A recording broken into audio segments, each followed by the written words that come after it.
Até quando o mal vai parecer vencer? Em Daniel 8,14, Deus responde a essa pergunta revelando que há um tempo determinado para o fim da injustiça.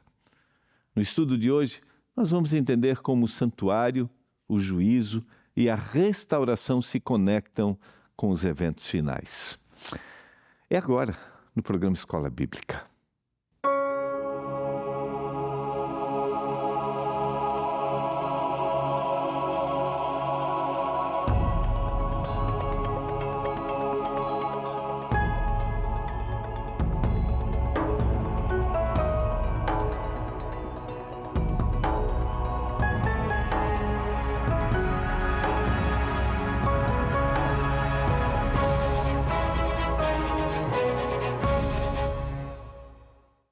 Olá, tudo bem? Chegando ao final de mais uma semana aqui no programa Escola Bíblica, nesta nossa nova temporada, onde estamos tendo o privilégio de estudarmos a Bíblia, estudarmos os eventos finais, através da nossa revista Esperança, que foi produzida, confeccionada, que eu tenho certeza que vai ser muito especial para você, tá? Porque esses são temas assim que mexem com a gente, né? Eu tenho falado aí, diante do cenário que a gente vive, da instabilidade, e a gente pergunta, né, até quando a gente vai viver este drama, essas situações, e aquela impressão que às vezes a gente tem de que as coisas estão fora do controle, né? Mas Deus está no controle de tudo, não deseja, mas Deus vai pegando todas essas escolhas humanas, vai trabalhando, vai direcionando, e a gente tem a oportunidade de compreender isso quando a gente estuda a palavra de Deus. Eu quero te oferecer, né? te motivar. Quero te motivar. Já pediu a revista? Já pediu? Ainda não? Então pede agora. Quanto custa, pastor? Não custa nada. A gente fala aqui no Novo Tempo. É à sua disposição. Você pode pedir. Primeiro está aparecendo aqui, tá vendo? O WhatsApp. Então você pode pedir através do WhatsApp. Só escrever, eu quero a revista. É o 12982444449. 12982444449. Peça agora a sua revista Esperança, Eventos Finais. Você também pode ligar, se você quiser, tá? Nossa equipe está até às 10h30 da noite. É o 0 Operadora 12 2127 3121. Aí você vai ser atendido. Você vai, né, se já tem o cadastro, beleza, peça sua revista. Se não, você preenche rapidamente ali. No WhatsApp você vai receber um link para preencher. Se tiver dificuldade, pede para a equipe entrar em contato. Se você quiser ligar, está aí o número, liga direto, receba aí. Lembrando que é uma revista por CPF, por mês, né? Por mês. Então, essa é desse mês, se você não pediu. Se você pedir uma outra, espera ou pega, né, pode ser uma outra pessoa para você receber aí na sua casa. Qual é o nosso objetivo? Sempre é te dar a oportunidade de conhecer ainda mais a palavra de Deus, compreender. Por isso os estudos são produzidos assim de forma didática, simples. Se você tiver dúvidas, faz contato com a gente. Você também pode procurar a igreja adventista mais perto da sua casa, tá bom? Sempre quando vai chegando na quinta-feira, eu convido você para ir na igreja adventista nesse próximo sábado. A gente tem cultos normalmente no sábado pela manhã, no domingo à noite e na quarta-feira à noite. Olha, tá aparecendo o site aqui, Vou virar para cá, que aí fica melhor, né? Aqui, tá vendo? encontreumaigreja.com.br. encontreumaigreja.com.br. Você vai descobrir qual é a igreja mais perto da sua casa. Se tiver dúvidas, chega lá, diga, eu assisto escola bíblica, vim aqui, você vai ser bem-vindo, tá? Junto com a sua família, tem programa para as crianças, tem programa para os adolescentes, para os jovens, serão momentos agradáveis. Será bem-vindo, não importa qual é a sua igreja, qual é a sua comunidade religiosa. Eu sempre menciono isso aqui. Isso não é sobre igreja. É sobre compartilhar a palavra, compartilhar a verdade da palavra. É sobre isso, tá? Vamos orar? Senhor, a gente vai abrir tua palavra mais uma vez. Nossa pergunta de hoje é até quando? Até quando a gente vai viver nesse mundo de dor e sofrimento? A gente não sabe o dia e a hora, mas quando a gente entende a profecia, ainda que a gente não saiba o momento, porque isso não está revelado, mas a gente tem confiança do cuidado. E isso é que importa quando a gente olha para o cenário mundial e quando a gente olha para a profecia bíblica. O Senhor cuida, o Senhor protege, o Senhor abençoe. E ainda que alguns durmam o sono da morte, e alguns desses dormiram em períodos de extrema perseguição, ainda assim, nós temos a bendita esperança da ressurreição, quando Jesus voltar. Que essa mensagem traga conforto para todos nós, em nome de Jesus. Amém. Vamos lá? Esse é um tema, queridos, que estava orando aqui pensando, né? Quantas vezes a gente, sabe, a gente tem medo, né, do que vai acontecer, a gente tem medo em relação ao futuro, a gente tem medo de governantes quando assumem poder. E a gente, às vezes, quer controlar tudo, né? Esse é um equívoco. Nós não temos controle. E quando a gente estuda a profecia, a gente está vendo essa semana, Daniel 7, Daniel 8, uma coisa a gente sabe, né? Deus nunca é pego de surpresa, Ele já revela, e às vezes alguns, de forma especulativa, mas por que Deus não citou alguns países, né? A gente vai entender que alguns países que buscam o imperialismo hoje estão citados na profecia, tá? Hoje. Outros não estão citados porque não são relevantes. Aquilo que está citado, ele é relevante. Mas quando a gente vê a profecia ao longo da história, o que a gente percebe? Deus sabe o que vai acontecer. E o que a gente tem que se preocupar não é quem governa. Não é quem governa. A gente tem que se preocupar, e eu terminei ontem o programa falando sobre isso, para as questões espirituais, porque no fundo não é sobre geopolítica, não é sobre poder econômico. No fundo, é sobre adoração. É se estamos adorando verdadeiramente a Deus. E o que é mais confuso é que, como em outras épocas, as guerras começam a se tornar guerras chamadas de guerras santas. O Senhor suscitou esse líder para fazer isso. E o cristianismo, às vezes, é iludido por isso. Tá? Isso não é bíblico. Deus não vai suscitar alguém para agir em nome dele, destruindo, dizendo que esta é uma guerra santa. Não. Então, quando eu tendenciosamente vou para esse lado, eu não estou seguindo verdadeiramente o que Deus quer. Então, é para a gente pensar, tá? Vamos conversar um pouquinho mais hoje sobre o que está no livro de Daniel, hoje especificamente no verso 14, 13 e 14, né, em diante. Depois ouvi um santo que falava, e outro santo, a gente leu esse texto ontem. Ele perguntou: até quando vai durar a visão do sacrifício diário suprimido e da transgressão desoladora?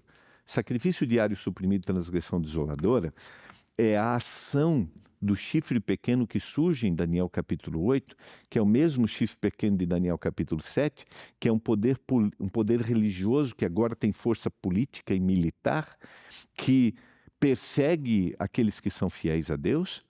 E não só isso, muda os tempos e a lei, e não só isso, destrói a visão clara do ritual do santuário e traz para este poder religioso institucional, traz para ele esse lugar de Deus, lugar de ação de Jesus Cristo, de perdão dos pecados. Por isso que no capítulo 8, Daniel está tendo uma visão do santuário. Então essa perspectiva ela é importante. No capítulo 7 é a ação dos reinos, o surgimento do chifre pequeno e o que ele faz. Mas aqui é diretamente a ação contra aquilo que Deus apresenta, uma verdade da palavra que está sendo colocada, que é o tema da salvação, e que agora está sendo destruída. E aí a pergunta é, até quando vai continuar isso? Até quando o santuário e o exército ficarão entregues para que sejam pisados aos pés? Até quando haverá essa perseguição? E esse poder vai trazer para ele este poderio de perdão dos pecados, de intercessão. A pergunta até quando aparece em vários momentos da Bíblia, especialmente em contextos de dor e de injustiça. A gente vê isso nos Salmos, vários salmos que apresentam essa angústia, o livro de Abacuque, né, diante da violência, da injustiça, e o livro do Apocalipse, no 5º selo, quando a gente tem a dor e o sofrimento do povo, até quando as almas que sofreram, pessoas que sofreram e que morreram, até quando haverá esse sofrimento? Essa ideia expressa, primeiro, o limite humano diante do sofrimento. Segundo, expectativa de intervenção divina. Terceiro, confiança de que Deus tem um tempo definido. A dor tem um limite, Deus dá um limite para a dor. E diante do sofrimento nós não conseguimos eliminar. Esses dias um amigo ligou, ele está passando por um momento muito difícil com a sua saúde, atrás de uma cirurgia, né, uma necessidade urgente. E ele me disse assim, Gilmar, eu tomo morfina e a minha dor não passa. Quando a gente está no limite da dor e do sofrimento, a gente percebe que há uma limitação humana. Mas junto com essa limitação está a expectativa que Deus vai agir. E aqui o cenário é até quando estes poderes religiosos, políticos, vão ter força. E eles têm, né, essa ideia, muito claro, quando a gente faz a pergunta até quando, Deus tem um tempo determinado. Deus vai dizer basta. A pergunta não questiona se Deus vai agir, porque Ele vai agir. Mas a pergunta é quando Ele vai agir. E talvez eu estou falando para você que muitas vezes já se questionou e já perguntou por que o Senhor não agiu. E aí, queridos, muitas vezes já falei isso aqui no programa, a explicação, a dimensão do sofrimento, da dor, está fora do nosso controle. O tempo. Eu tenho me perguntado, quando eu vejo o cenário mundial de guerras que são intermináveis, guerras civis, disputas dentro de um mesmo país, como a guerra do Sudão, por exemplo, uma guerra que a gente não dá atenção, mas milhares e milhares de pessoas estão morrendo no Sudão, e eu sempre me pergunto, até quando vai esta situação insustentável? Quando o Senhor vai agir? Todos nós temos esse questionamento. Todos nós temos a pergunta, mas a gente sabe que Deus vai agir. A fé bíblica não ignora o sofrimento, ela reconhece a dor, mas continua esperando pela resposta de Deus. A gente não nega, a gente reconhece e a gente pergunta, Senhor, até quando? E a resposta que aparece no verso 14, e ele me disse, até 2.300 tardes e manhãs, depois o santuário será purificado. Dentro da cronologia do que acontecia no santuário terrestre, o dia da expiação, o dia da purificação, era o dia da vindicação. O dia de dizer, este que está salvo, está salvo. Então a gente consegue entender aqui que o juízo divino, ele se divide. Existe um juízo que vai vindicar para que o santuário seja purificado. O juízo de, a gente pode dizer, de pré-advento, antes que Jesus volte, dizendo, este está salvo. E aí a purificação do santuário. Aí o bode é lançado no deserto, olha só a cronologia, e a gente vai estudar isso mais para frente. Aí a gente tem o período dos 1000 anos, aí a gente tem o juízo de confirmação, e aqueles que não foram salvos? E depois, definitivamente, os livros serão abertos agora para apresentar quantas oportunidades foram dadas diante de todos os que se perderam, que é o juízo de execução. Então nós temos 3 juízos distintos que marcam aqui claramente o santuário, os rituais do santuário terrestre que estão acontecendo, que vão acontecer no santuário celestial. Um juízo de vindicação para aquele que para aquele que se diz ser de Deus, se ele vai ser salvo. A confirmação para aqueles que não foram salvos e a execução final para todos aqueles que foram perdidos. A gente vai tentar explicar isso um pouquinho com mais detalhes, mas o que eu tenho que entender é assim, o julgamento divino, o juízo divino, ele é certo. Não existe dúvida, porque, como eu já mencionei, é o caráter de Deus que está sendo colocado em jogo para aquele que foi salvo e para aquele que não foi. Então, são 2.300 tardes até a purificação do santuário. E a gente viu ontem, isso começa no tempo do Império Medo-Persa, quando eles tomam a Babilônia. E eles vão fazer um decreto para a reconstrução de Jerusalém no ano 457. A gente vai explorar um pouquinho isso mais na semana que vem, estudando o capítulo 9 do livro de Daniel. Tá? Mas isso é importante para você, porque a profecia das 2.300 tardes e manhãs, é a única profecia com data, a última profecia com data que a gente tem, de 457 até 1844. A gente vai entender isso na semana que vem. Mas o que é importante aqui? Existe dor, existe sofrimento, existe perseguição. Daniel vai terminar a profecia, a gente leu ontem, arrasado diante desse cenário. Como ficará o meu povo? Como ficarão as pessoas diante disso? A sua referência não é mais o Senhor Jesus Cristo, mas é uma instituição religiosa que exerce poder. Como? Como isso? Mas Daniel está dizendo, está recebendo, isso vai acabar, Daniel. Isso vai acabar. Queridos, o ataque ao santuário representa uma distorção da adoração e da verdade espiritual. A gente viu isso ontem, um pouco disso, que esse cenário que a gente vê no mundo, e cada dia mais, não é cenário sobre poder militar de território. Não é cenário sobre poder econômico. São motivações? São. Mas o cenário aqui é espiritual, porque o santuário, o ataque ao santuário é uma distorção da adoração da verdade espiritual. Como eu adoro verdadeiramente a Deus. Quais são as minhas verdadeiras motivações? Sempre que a verdade sobre Deus é distorcida, o centro da fé é afetado. Por isso, alguns praticam atrocidades em nome de Deus. E a gente já viu isso ao longo da história. A busca, o desejo de destruição de nações, de etnias, usando o nome de Deus. Processos de colonização ao longo da história fizeram isso e continuam repetindo. Por quê? Visão distorcida de quem é Deus, do que Deus deseja com o seu povo, o que Deus deseja com as pessoas.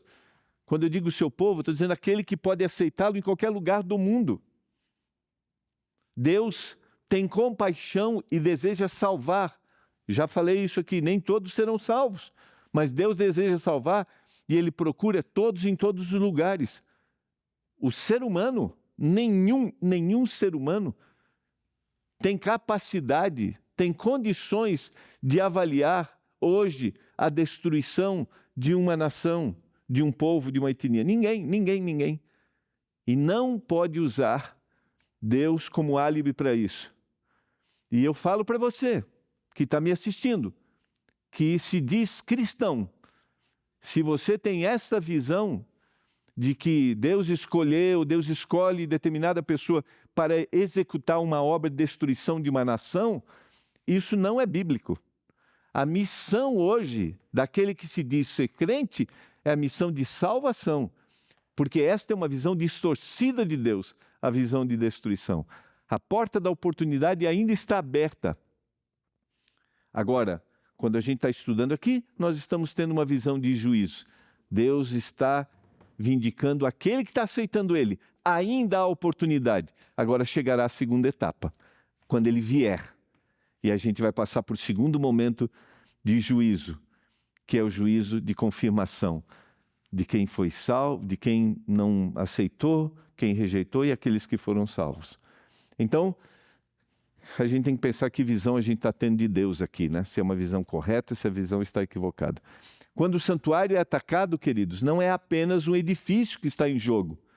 Não era só um ritual, né, que está sendo... Não, mas é a verdade sobre Deus e a forma como Ele quer se relacionar com o seu povo. Habita no meio do seu povo. Isaías vai dizer que a minha casa será chamada casa de oração para quem? Para todos os povos. Todos. Por isso, essa mensagem é para todos os povos. Agora, quando eu ataco o santuário, eu começo a criar minha própria teologia. Eu começo a criar minha própria ideia do que é salvação. Entende? E aí, quem está fora dessa teologia, eu estou dizendo assim, você tem que ser eliminado. E não é isso, não é essa a mensagem que está sendo apresentada no texto bíblico. Então, é a forma como a gente se relaciona com Deus. E o que Daniel está vendo aqui é essa perda da maneira correta de se relacionar com Deus. Para o povo original, o santuário era, eu mencionei um pouquinho isso ontem, o lugar da presença divina. Deus habita com o seu povo. Tabernacular é armar a tenda ali. Espaço de mediação e perdão. Era o sacrifício da manhã e o sacrifício da tarde, que era apresentado apontando para Jesus. Eu posso receber perdão pelos meus erros. Eu reconheço o meu erro, eu confesso e recebo perdão. E hoje é Jesus Cristo que faz isso. Ele intercede por nós. Nós temos um advogado junto ao Pai, Jesus Cristo. Ele intercede por nós. Isso não é atribuído a nenhum ser humano e nenhuma instituição religiosa. Terceiro aspecto, o santuário é o símbolo da aliança, do compromisso com Deus. Compromisso esse que eu tenho quando eu estou ligado ao Senhor Jesus. No contexto do capítulo 8, o santuário foi atacado, foi desfigurado em seu significado, foi associado à interrupção da adoração legítima, foi criado meios de adoração. E se você analisar todas as grandes religiões do mundo, criaram ou desfiguraram o meio correto de adoração. E a adoração e a intercessão se tornou um ato de penitência. E o cristianismo é para ser aquele que não vai desfigurar a ideia apresentada no santuário, que eu não preciso conquistar, não preciso pagar penitência para conquistar Deus. Em todas as outras grandes religiões mundiais, inclusive no cristianismo, né? O cristianismo que desfigurou a ideia do santuário, né? Quando trouxe o atributo, né, para a instituição religiosa, em todas, parece que eu tenho que conquistar Deus através dos meus atos de penitência. Aí o foco sou eu. Então, quando Daniel está vendo essa destruição e isso o angustia, é essa percepção clara. A salvação é pela graça. Não é aquilo que eu faço, mas eu faço porque o Senhor me conquistou. Então, é só para a gente entender a profundidade disso aqui. No Antigo Testamento, a purificação do santuário está associada ao dia da expiação. Levíticos capítulo 16. O momento de juízo, de limpeza, de restauração. Esse momento de juízo, de limpeza e restauração é daquele que confessou daquele que é reconhecido como povo de Deus. Este agora está vindicado. E aí a culpa vai sobre o bode Azazel. Isso está dentro do contexto de Levíticos. A expressão tardes e manhãs remete à linguagem do ciclo diário de Gênesis 1, sugerindo contagem de tempo definida por Deus. 2.300 tardes e manhãs, ou seja, 2.300 dias, dia se referindo a um ano na profecia. Então, 2.300 anos. Logo, o texto afirma que o período de atuação do mal é limitado, queridos. Isso é importante para a gente gravar. Segundo, o tempo está sob o controle divino. E terceiro, a história não é indefinida e ela não é caótica. Nós estamos indo em direção. A gente tem repetições de períodos, mas nós estamos indo em direção. Estamos indo àquele momento definitivo, isso fica claro. O tempo está sob o controle de Deus. O Senhor tem o controle de todas as coisas. E o mal, chegará o momento que o Senhor vai dizer, basta. Mais importante do que o cálculo é o princípio. Deus estabelece limites para o avanço do mal. Deus diz, chega, chega. E Ele vai dizer isso um dia definitivamente. Mesmo quando parece prolongado, e às vezes a gente tem a impressão disso, o sofrimento não é infinito. Deus tem um tempo determinado para agir. Isso está dentro da lógica, queridos. Não tem lógica o mal permanecer para sempre. A resposta de Deus não é apenas cronológica, mas ela é teológica. Ele afirma que o mal não será permanente, que a verdade será restaurada e que a relação entre Deus e o seu povo será plenamente estabelecida. Como você se sente diante desta boa notícia?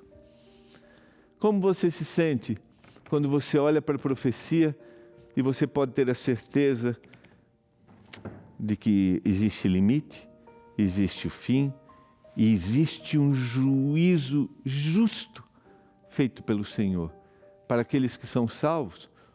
Oportunidade para todos, nem todos aceitarão, mas todos estão recebendo a oportunidade. E um dia, aqueles que forem salvos, no juízo de confirmação, vão entender como Deus deu oportunidade. E no fim, quando os livros serão abertos definitivamente diante dos perdidos, todos reconhecerão, todos, que o Senhor oportunizou. Mas houve rejeição. Diante disso, deseja você entregar sua vida para Jesus? Deseja você conhecer mais sobre Ele na palavra e viver uma vida digna?